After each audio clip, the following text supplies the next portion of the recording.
students, so as we have seen that there are two types of procedure for issue of shares. One is procedure for share application and another is procedure for share allotment. तो first देखते हैं procedure for share application. In this there are also four parts. One is opening a bank account, then receiving of share application, then classification of share application, and last is share application statement or share allotment. Okay, so we are starting with opening of a bank account. Okay, तो आपको share किसी भी company को share issue करने हैं तो पहली procedure first step क्या आएगा, एक बैंक अकाउंट ओपन करना होगा.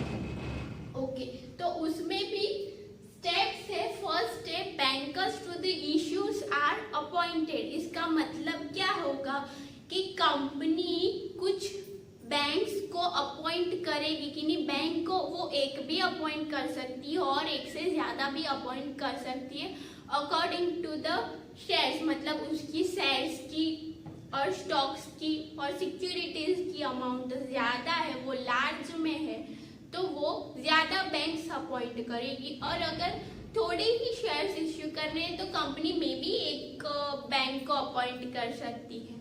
तो bankers to the issue are appointed. इसका मतलब क्या हुआ कि बैंक्स अपॉइंट की जाएगी उस बैंक्स में से, और वो बैंक इंटरमीडियरी की तरह वर्क करेगी कंपनी और शेयर होल्डर और जनरल पब्लिक के बीच में.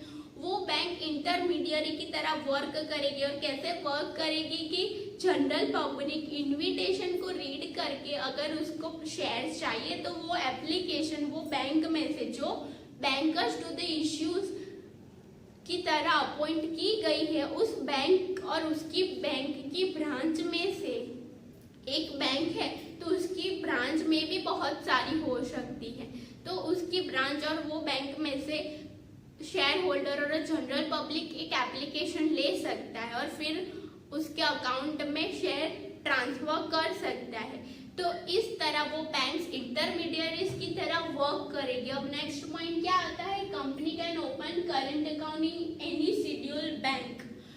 ओके, अब कंपनी को भी अपना अकाउंट उस बैंक में, कोई भी बैंक में ओपन करना होगा. तभी जो शेयर एप्लीकेशन की अमाउंट आएगी, मतलब शेयर जब जनरल पब्लिक शेयर लेने के लिए जब पैसे डिपॉजिट करेगी और उसके बाद अलॉटमेंट होगा और उसके शेयर्स के ट्रांजैक्शन होंगे, मतलब वो एप्लीकेशन अमाउंट अब कंपनी के अकाउंट में आएगी.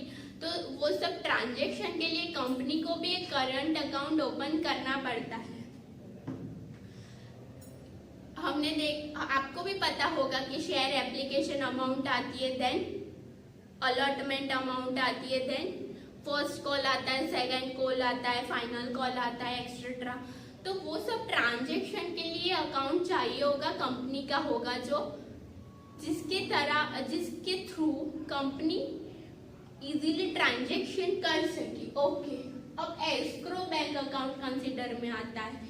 तब आप सोचोगे कि ये करंट अकाउंट ओपन करा, ये एस्क्रो बैंक अकाउंट ओपन करा. तो करंट अकाउंट कब ओपन करती है, वो जो जनरल ट्रांजैक्शन के लिए उसके लिए, but escrow account public issue के लिए. मतलब अगर उस कंपनी को राइट इश्यू करने, बोनस इश्यू करने, तो वो करंट अकाउंट ओपन करके ये सब ट्रांजैक्शन कर सकती है. But for the public issue, मतलब जनरल पब्लिक को जब इनविटेशन दिया गया होता है और पब्लिक इश्यू करना होता है, तब कंपनी को एस्क्रो अकाउंट ओपन करना होता है.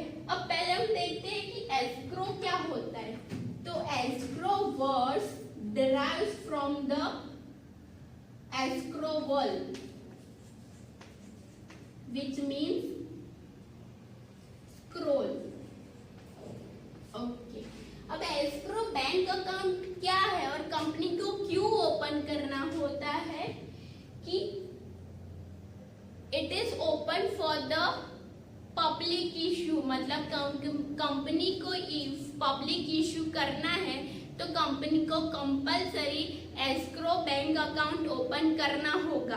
और अब एस्क्रो बैंक अकाउंट कैसे ओपन होगा, तो वो इजीली ओपन नहीं हो सकता है. इसके लिए कंपनी को कुछ रिक्वायरमेंट फिल करनी होती है. वो क्या है कि कॉपी ऑफ रिजोल्यूशन, अब किसकी कॉपी यहाँ चाहिए? Copy of resolution of a board meeting, मतलब बोर्ड ऑफ डायरेक्टर्स की जब मीटिंग मिली होगी ये अकाउंट ओपन करने के लिए, तो उसकी कॉपी ऑफ रिजोल्यूशन चाहिए होगा और अदर डॉक्यूमेंट जो रिक्वायर होंगे अकाउंट ओपन करने के लिए वो अटैच करने होंगे। उसके बाद एस्क्रो बैंक अकाउंट ओपन होगा कंपनी का। उसके बाद आता है कि share application money transfer to the company's account after completion of share allotment. अब ये एस्क्रो बैंक अकाउंट हमने देखा, तो शेयर एप्लीकेशन जब मतलब कि शेयर जब जनरल पब्लिक इनविटेशन रीड करके जब पैसे डिपॉजिट कराएगी तो वो एक शेयर एप्लीकेशन तौर पे वो पैसे डिपॉजिट कराती है। अब वो शेयर एप्लीकेशन की डिटेल्स बैंक कंपनी को भेजता है। अब कंपनी वो सब डिटेल्स रीड करके उसको कंसीडर करके अब अगर शेयर एप्लीकेशन रिजेक्ट करनी होगी तो रिजेक्ट करेगा और नहीं करनी होगी तो वो सब कंसीडर करके शेयर अलॉट करेगा टू द पब्लिक। ओके, अब शेयर जब अलॉट होंगे उसके बाद ही वो जो पैसे थे वो कंपनी के अकाउंट में ट्रांसफर हो गए। शेयर अलॉट करने के बाद ही शेयर एप्लीकेशन के टाइम पे वो पैसे कंपनी के अकाउंट में ट्रांसफर नहीं होंगे, वो ओनली शेयर अलॉटमेंट के टाइम पे ही पैसे ट्रांसफर हो गए। मतलब शेयर का अलॉटमेंट शेयर होल्डर्स को हो गया, उसके बाद ही पैसे कंपनी के अकाउंट में आएंगे, अदरवाइज नहीं। और उसके बाद ये जो एस्क्रो बैंक अकाउंट ओपन हुआ था उसका पर्पज ही यही है, तो उसके बाद वो क्लोज हो सकता है। Okay, then next is as per the guidelines of SEBI share application can be made only through ASBA. Okay, ASBA means application supported by blocked account.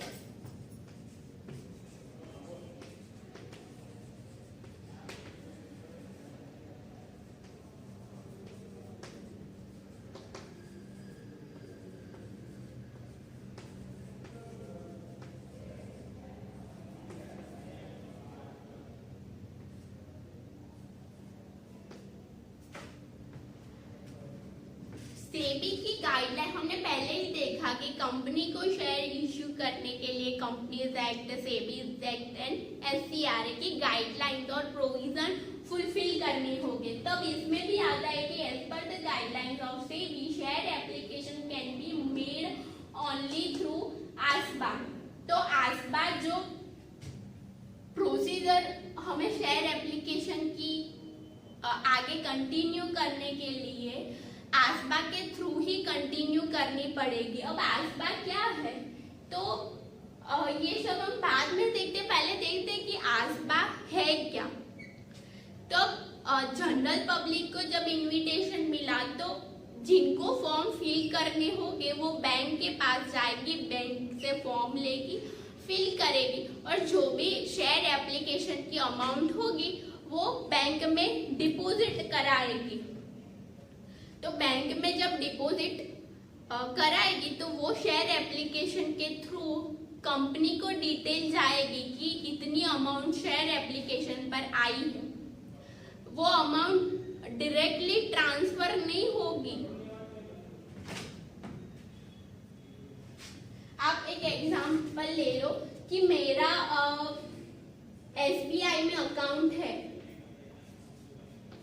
अब मुझे किसी कंपनी के शेयर चाहिए तो मैं अपने अकाउंट में शेयर एप्लीकेशन की जो भी अमाउंट होगी वो डिपॉजिट कराऊंगी। मेरा SBI में अकाउंट है, वो बैंकर्स टू द इश्यू की तरह वर्क भी करती है।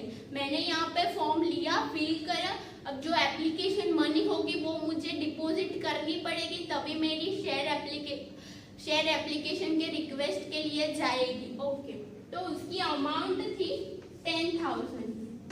तो ये मैंने अपने अकाउंट में डिपॉजिट किया 10,000 रुपीज। ओके, तो अब क्या होगा, आसपा प्रोसीजर में क्या होगा कि ये जो मैंने 10,000 डिपॉजिट किए किसी कंपनी के शेयर परचेज के करने के लिए, तो अब ये 10,000 मेरे अकाउंट में ब्लॉक हो जाएंगे। कब तक? जब तक शेयर अलॉट मुझे ना हो। मैंने ये शेयर परचेज करने के लिए डिपॉजिट किए हैं ना, तो शेयर जब मुझे अलॉट हो गए तब तक ये 10,000 वहां पे ब्लॉक हो जाएंगे।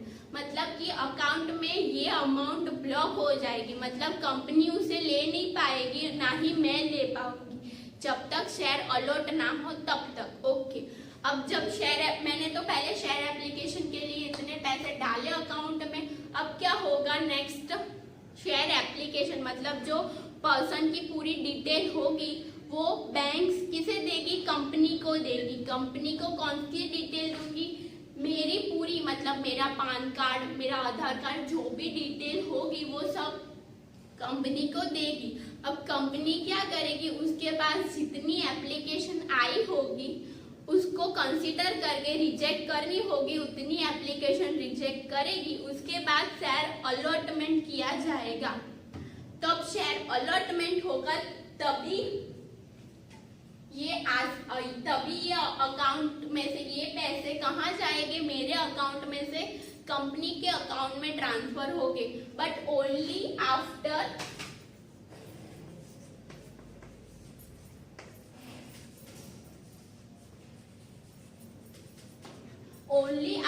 The allotment of share. तो तब तक शेयर एप्लीकेशन और अलॉटमेंट के बीच में जो ड्यूरेशन होगा तब तक मेरे पैसे अकाउंट में क्या होंगे? ब्लॉक हो जाएंगे। ये आसपा क्यों प्रोसीजर में आया? ताकि इन्वेस्टर के साथ कोई फ्रॉड ना हो, इसलिए ये प्रोसीजर फॉलो करनी होती है आसपा के through. Next is money remain block till share allotment. तो हमने देखा कि मैंने जो 10,000 अकाउंट में डिपॉजिट किए थे वो शेयर अलॉटमेंट मुझे ना हो तब तक ये ब्लॉक हो गए। Then transfer to the company's account, और शेयर अलॉटमेंट जैसे मुझे हुआ वो पैसे कहाँ गए? कंपनी के अकाउंट में ट्रांसफर हो गए। And thus the question of refunding of share application money does not arise.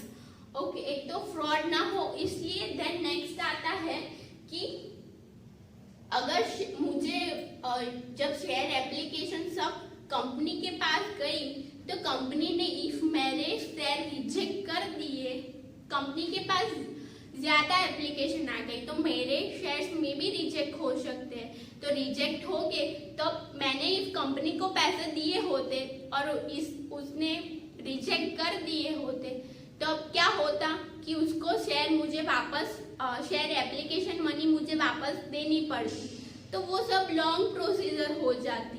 तो इसलिए क्या हो, इस आसबा में क्या होता है कि वो मनी ही ब्लॉक हो जाती है, तो मुझे रिफंड करने का क्वेश्चन अराइज ही नहीं होगा। ऑलरेडी मनी अकाउंट जो पब्लिक है उसके अकाउंट में ही है, तो रिफंड करने का क्वेश्चन आता ही नहीं है। Okay, so this is all the steps for the opening of a bank account, or then our next topic is receiving of share application.